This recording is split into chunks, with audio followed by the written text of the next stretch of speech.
ఒక్క ఓటమి దెబ్బకు జగన్ విలవిల్లాడిపోతున్నాడు. అసలు పార్టీలో ఎవరు ఎప్పుడు ఉంటారో, ఎవరు ఎప్పుడు షాక్ ఇచ్చి బయటకు వెళ్లిపోతారో కూడా అర్థం కాని పరిస్థితి. నిన్నటి వరకు జగన్ ను దేవుడు రాముడు అని పొగిడిన వాళ్లే నేడు తిడుతున్నారు. బూతులు తిట్టి జగన్ కు రెడ్లు మాత్రమే కనబడతారని విమర్శలు చేస్తూ వెళ్లిపోతున్నారు. ఈ క్రమంలోనే వైసీపీలో వరుస పెట్టి బిగ్ వికెట్లు పడిపోతున్నాయి.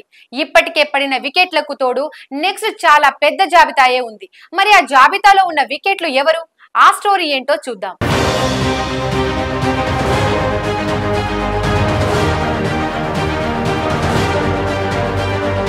వైసీపీ ఓటమిని గుర్తించిన చాలా మంది నేతలు ఎన్నికలకు ముందు నుంచే జారుకుంటూ వస్తున్నారు.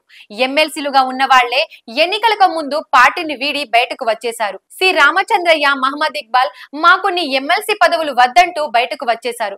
ఇక ఎన్నికలకు ముందే వైసీపీలో ఎంపీలు, ఎమ్మెల్యేలుగా ఉన్న నేతలు, కీలక పదవుల్లో ఉన్నవారు కూడా జగన్ బంధాలు తెంచుకొని బయటకు వచ్చేశారు. వీరిలో లావు శ్రీ కృష్ణదేవరాయలు, వల్లభనేని బాలశౌరి, వసంత కృష్ణప్రసాద్, ఆనం రామనారాయణ రెడ్డి, కొలుసు పార్థసారథి, కోటంరెడ్డి శ్రీధర్ రెడ్డి, వంశీకృష్ణ శ్రీనివాస్ ఇలా చాలా మంది టీడీపీ జనసేన పార్టీలోకి వచ్చి ఎంపీలు, ఎమ్మెల్యేలు, చివరకు సారథి లాంటి నేతలు, మంత్రులు కూడా అయ్యారు. ఇక ఇప్పుడు మరిన్ని పెద్ద వికెట్లు వైసీపీలో పడడం ఖాయమైంది.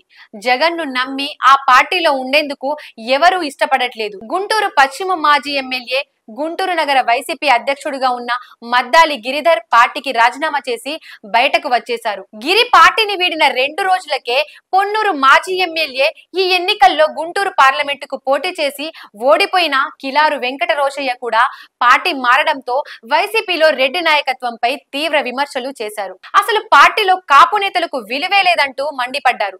ఇప్పుడు ఈ లిస్ట్ లోనే చాలా మంది కీలక నేతలు కూడా పార్టీని వీడనున్నట్లు తెలుస్తోంది. మాజీ మంత్రి కురసాల కన్నబాబుతో పాటు చెల్లిబోయిన వేణుగోపాల కృష్ణ కూడా పార్టీ వీడే ఆలోచనలో ఉన్నట్టు తెలుస్తోంది. ఇక శాసన మండలి deputy chairman Zakia Khanum already party మారిపోతున్నారు. ఇక మండలి చైర్మన్ కొయ్యే మెషిన్ రాజు సైతం అదే బాటలో ఉన్నారంటున్నారు. ఇక వైసీపీలో కీల్ రోల్ పోషించే ఎమ్మెల్సీగా ఉన్న తోట త్రిమూర్తులు సైతం ఇప్పుడు బీజేపీ టచ్ లో ఉన్నట్టు తెలుస్తోంది. ఏదేమైనా ఓవరాల్ గా వైసీపీలో కాపు నేతల్లో ఎక్కువ మంది జనసేన వైపు చూస్తుంటే, కమ్మ, ఇతర బీసీ నేతలు టీడీపీ వైపు చూస్తున్నారు. రాబోయే 6 నెలల్లో వైసీపీ నుండి చాలా పెద్ద తలకాయలు బయటకు రానున్నాయి.